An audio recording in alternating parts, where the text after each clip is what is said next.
Hello guys and welcome back to the channel. आज मैं आपके लिए लेकर आया हूँ 2003 में रिलीज हुई साइकोलॉजिकल थ्रिलर मूवी आइडेंटिटी। इस मूवी की स्टोरी बेस्ड है and then there were none नाम की एक बुक पर, जिसकी एंडिंग काफी ज्यादा ट्विस्टेड और कंफ्यूजिंग है। इसीलिए मैं आपको वीडियो के एंड में सब कुछ अच्छे से एक्सप्लेन कर दूंगा। तो गाइस अब बिना ज्यादा देरी किए मूवी की स्टोरी स्टार्ट करते हैं।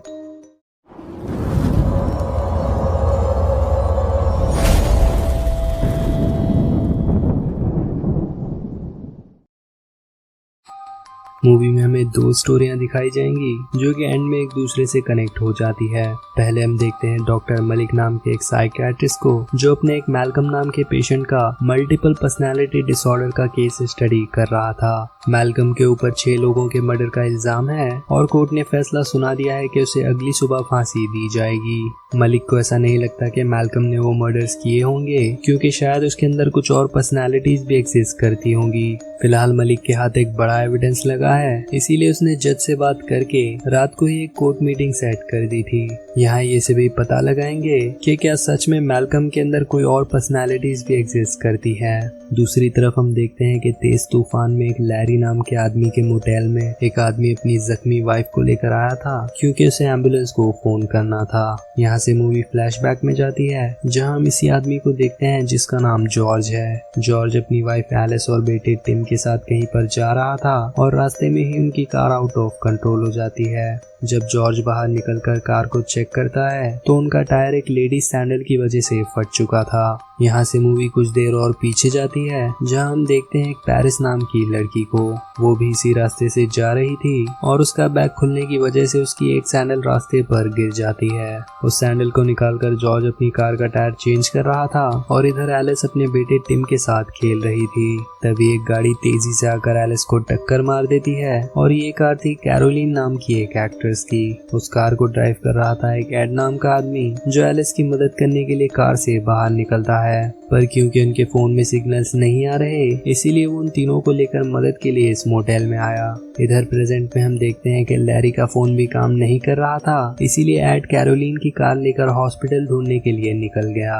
कुछ दूर रास्ते में उसे पेरिस मिलती है, जिसकी कार भी खराब हो चुकी थी। एड उसे अपने साथ लेकर आगे बढ़ रहा था, लेकिन कुछ दूर आगे जाते ही उसकी कार भी कीचड़ में फंस जाती है। तभी वहाँ एक और कार आती है, जिस कार में थे लू और जिनी। एड और पेरिस उनसे लिफ्ट मांगकर वापस मोटेल में आते हैं, जहाँ कोई भी ऑप्शन न होने की वजह से एड एक सुई धागे से एलिस को स्टिच कर देता है। एड यहाँ देखता है कि टिम भी काफी ज्यादा परेशान था और जॉर्ज उसे बताता है कि वो टिम का डैड नहीं है। दरअसल कुछ समय पहले टिम का डैड मर चुका था और उसके बाद एलिस ने जॉर्ज से दूसरी शादी की, इसीलिए अब टिम अपनी माँ के लिए काफी ज्यादा परेशान है, क्योंकि उसके अलावा टिम का इस दुनिया में और कोई भी नहीं है। कुछ देर बाद वहाँ एक पुलिस ऑफिसर रूड अपने साथ एक कैदी रॉबर्ट को लेकर आता है और तूफान की वजह से वो भी आज रात इसी मोटेल में रुकने वाला था। एड उस पुलिस ऑफिसर से भी मदद मांगता है, पर रूड उसे बताता है कि उसकी कार का रेडियो भी काम नहीं कर रहा। इसके बाद सभी लोग अपने अपने रूम में जाते हैं, जहाँ रूड भी उस कैदी रॉबर्ट को एक वॉशरूम में हैंडकफ कर देता है। इसी बीच हम देखते हैं कि कैरोलिन अपने फोन में नेटवर्क ढूंढती हुई कमरे से बाहर निकलती है और तभी उस पर कोई अटैक करके उसे मार देता है। उसकी आवाज सुनकर एड भी लॉन्ड्री तक पहुंचता है, जहां एक वॉशर में उसे कैरोलिन का कटा हुआ सर मिला। तभी वहां लैरी और रूड भी पहुंच गए और रूड को कैरोलिन के सर के अलावा उस वॉशर में कोई और चीज भी नजर आती है। वो सीधे ही अपने हाथ से उस चीज को बाहर निकाल रहा था, लेकिन एड उसे रोक देता है। एड उसे एक टिश्यू पेपर देकर कहता है कि उसे क्राइम स्पॉट पर ऐसे अपने फिंगरप्रिंट्स नहीं छोड़ने चाहिए, और एड ये चीज इसीलिए जानता है क्योंकि वो भी एक रिटायर्ड पुलिस ऑफिसर है।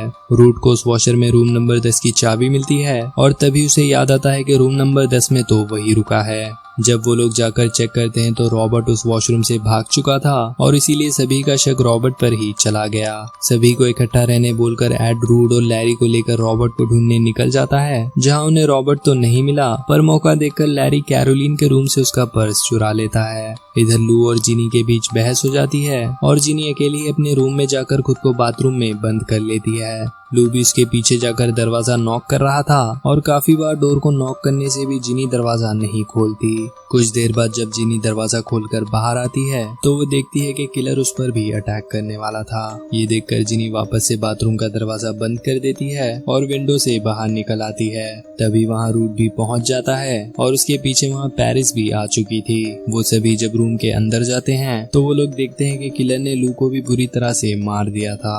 अब यहाँ सभी का शक तो उसी क्रिमिनल रॉबर्ट पर था, पर हम देखते हैं कि रॉबर्ट तो वहाँ से निकलकर भागते हुए एक स्टोर रूम में पहुँच गया। जब वो एक विंडो से बाहर देखता है तो वो वापस घूम फिर कर उसी मोटेल तक पहुँच चुका था और यहाँ एड भी उसे देख लेता है। एड और रूट मिलकर उसे उसी स्टोर रूम में बांध देते हैं और यहाँ एड लैरी को रॉबर्ट पर नजर रखने के लिए बोलकर रूट को वापस से रेडियो चेक करने के लिए बोलता है। इसके बाद वो खुद जाकर पुलिस एविडेंस के लिए लू की डेड बॉडी की फोटोज ले रहा था और तभी वो देखता है कि लू के पास भी रूम नंबर 9 की चाबी रखी हुई थी।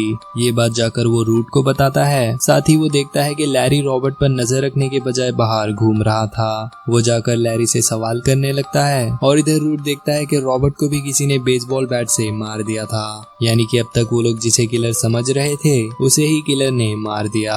यहाँ से उन सभी का शक लैरी पर जाता है क्योंकि वही रॉबर्ट के साथ यहाँ अकेला मौजूद था। लैरी अपने आप को सही प्रूफ करने के लिए बताता है कि वो तो चाबी लेने के लिए लाउंज में गया था, पर उन चाबियों को निकालते हुए लैरी से कैरोलिन का पर्स नीचे गिर जाता है। ये देखकर उन सभी का शक यकीन में बदल जाता है और लैरी भी इससे डरकर अपने आप को बचाने के लिए पेरिस के गले पर एक चाकू रख देता है और इसी हाथापाई के दौरान फ्रिज से एक लाश बाहर गिरती है। इसका फायदा उठाकर लैरी एक कार में बैठकर यहाँ से निकल रहा था और तभी उस कार के सामने टिम आ जाता है। ये देखकर जॉर्ज अपने बेटे को धक्का मारकर उसकी जान तो बचा लेता है, लेकिन वो खुद की जान नहीं बचा पाता। दूसरी तरफ हम देखते हैं कि मैल्कम का लॉयर जज को बता रहा था कि उन्हें मैल्कम की एक डायरी मिली है। उस डायरी में लिखी गई हैंडराइटिंग और थॉट्स किसी एक आदमी के नहीं लगते और इसी चीज को डॉक्टर मलिक भी कंफर्म करता है। वो बताता है कि मैल्कम के अंदर एक से ज्यादा पर्सनैलिटीज एग्जिस्ट करती है और सभी पर्सनैलिटीज को एक दूसरे के बारे में नहीं पता, यहाँ तक कि मैल्कम भी ये सब नहीं जानता। इस चीज को प्रूफ करने के लिए जज मैल्कम को बुलाने के लिए बोलता है और आगे हम देखते हैं कि एड और रूट ने लैरी को भी एक चेयर से बांध दिया था। लैरी यहाँ बताता है कि उसने उन सबको नहीं मारा और ना ही वो पेरिस को मारने वाला था। वो बताता है कि उसने एक हफ्ते पहले जुए में अपना सब कुछ खो दिया, जिसके बाद वो घूमते हुए इस मोटेल तक आ गया।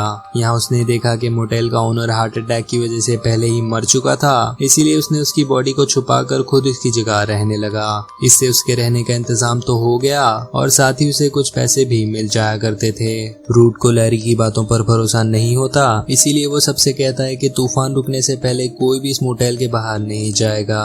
कुछ देर के बाद रूट जाकर एलिस को चेक करता है तो उन्हें पता लगता है कि एलिस तो कब का मर चुकी है। ये देखकर टिम रोने लगता है क्योंकि एक ही रात में उसने अपने दोनों माँ बाप को खो दिया।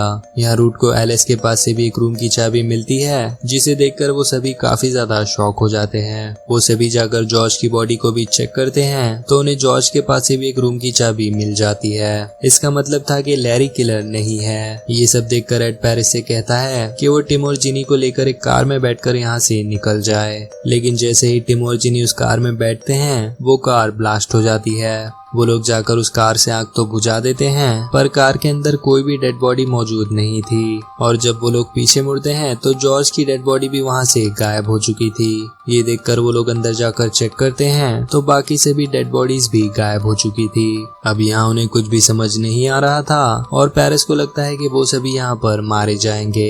वो रोते हुए सबसे कहती है कि उसका अगले हफ्ते बर्थडे है और वो इतना जल्दी नहीं मरना चाहती। ये सुनकर लैरी कहता है कि उसका भी अगले हफ्ते ही बर्थडे है और क्या पता कि वो लोग अपना अगला बर्थडे सेलिब्रेट ना कर सके। उन दोनों की बातें सुनकर एड लैरी से उन सभी की आईडीज दिखाने के लिए बोलता है और उन आईडीज को देखकर उन्हें पता लगता है कि उन सभी की डेट ऑफ बर्थ सेम है। अब यहाँ एड को कुछ भी समझ नहीं आ रहा था और अचानक से ही वो उस कोर्ट रूम में डॉक्टर मलिक के पास पहुंच जाता है। डॉक्टर मलिक उसे मैल्कम की फोटो दिखाकर कहता है कि इस आदमी पर 6 लोगों के मर्डर का इल्जाम है और इसे कल सुबह फांसी दी जाएगी। एड पूछता है कि उसका इस सबसे क्या लेना देना है, जिस पर मलिक उसे बताता है कि मैल्कम कोई और नहीं बल्कि वो खुद है। दरअसल एड भी मैल्कम की पर्सनैलिटीज में से एक है और उसे उन सभी पर्सनैलिटीज में से किलर पर्सनैलिटी को ढूंढकर मारना होगा। इसके बाद एड वापस से उसी मोटेल के बाहर पहुंच जाता है, जहां पेरिस को रूट की कार से मिले कुछ पेपर से पता लगता है कि रूट कोई पुलिस पुलिस वाला नहीं बल्कि खुद एक क्रिमिनल है। रूड ने एक पुलिस ऑफिसर को मारकर उसके कपड़े और कार ले ली थी, जिसका मतलब था कि रूड ही वो किलर है। तभी रूड पेरिस पर भी अटैक करके उसे मारने ही वाला था कि तभी लैरी वहां आकर उसे बेहोश कर देता है। लैरी रूड से उसकी गन ले रहा था, लेकिन तभी रूड लैरी को भी शूट कर देता है। ये देखकर पेरिस भागते हुए एड के पास पहुंचती है और एड अपनी गन लेकर सीधा रूड के सामने पहुंच जाता है। यहाँ वो दोनों एक दूसरे को ही शूट कर लेते हैं, जिसके बाद मैल्कम के अंदर अब सिर्फ पेरिस की एक अच्छी पर्सनैलिटी ही मौजूद थी। यहाँ जज मैल्कम की फांसी की सजा रोक देता है और डॉक्टर मलिक को उसका ट्रीटमेंट करने बोलता है। डॉक्टर मलिक मैल्कम को लेकर अपने हॉस्पिटल जा रहा था और इधर पेरिस भी अपने घर पहुंचती है। तभी पेरिस को रेत में उस आखिरी रूम की चाबी भी मिल जाती है और वहाँ उसके पीछे वो बच्चा टिम भी खड़ा हुआ था। यहाँ मूवी का फाइनल ट्विस्ट रिवील होता है, जहाँ हमें पता लगता है कि वो सारे मर्डर्स रूड ने नहीं बल्कि टिम ने किए थे। इसी के साथ वो पेरिस को भी मार देता है, जिसके बाद अब मैल्कम के अंदर टिम की ईवल पर्सनैलिटी जाग चुकी थी। मैल्कम यहाँ डॉक्टर मलिक पर अटैक करके उसे मार देता है और इसी के साथ ये मूवी यहाँ पर एंड हो जाती है। मूवी के स्टार्ट में जहाँ डॉक्टर मलिक मैल्कम के केस को स्टडी कर रहा था, वहाँ हम काफी सारी चीजें देख पाते हैं। दरअसल बात ये थी कि मैल्कम के माँ बाप के मरने के बाद उसे मल्टीपल पर्सनालिटी डिसऑर्डर हो गया था और उसकी एक पर्सनालिटी ने 6 लोगों का मर्डर कर दिया। उसी की वजह से मैल्कम को फांसी की सजा होने वाली थी, पर डॉक्टर मलिक ने किसी तरह एड के जरिए उस किलर को मरवा दिया। और मूवी में हमें जो 10 कैरेक्टर दिखाए गए हैं वो सभी उसकी अलग अलग पर्सनालिटीज थी। जो स्टोरी हम शुरुआत में देख रहे थे वो मैल्कम के दिमाग में चल रही थी, पर एंड में हमें पता लगा कि वो किलर पर्सनालिटी तो दूसरी थी, जो कि कोई और नहीं बल्कि वो छोटा बच्चा टिम था। इसी के साथ उसकी सभी पर्सनालिटीज तो मारी गई, पर आखिर में हमें पता लगता है कि वो ईवल पर्सनालिटी अब भी जिंदा है। तो गाइस, आपको ये मूवी कैसी लगी मुझे कमेंट करके जरूर बताना, और अगर आपका कोई भी सवाल है तो आप वो भी कमेंट कर सकते हैं। साथ ही अगर वीडियो पसंद आया तो इसे लाइक करने के बाद चैनल को सब्सक्राइब करके बेल आइकन भी ऑन कर देना, क्योंकि मैं आपके लिए ऐसी इंटरेस्टिंग मूवीज लाता रहता हूँ। तो गाइस, अब मिलते हैं फिर किसी दिन एक और नई वीडियो में किसी और मूवी के साथ। तब तक के लिए टेक केयर, और अगर आपने यहाँ तक वीडियो देख लिया है तो थैंक्स फॉर वॉचिंग।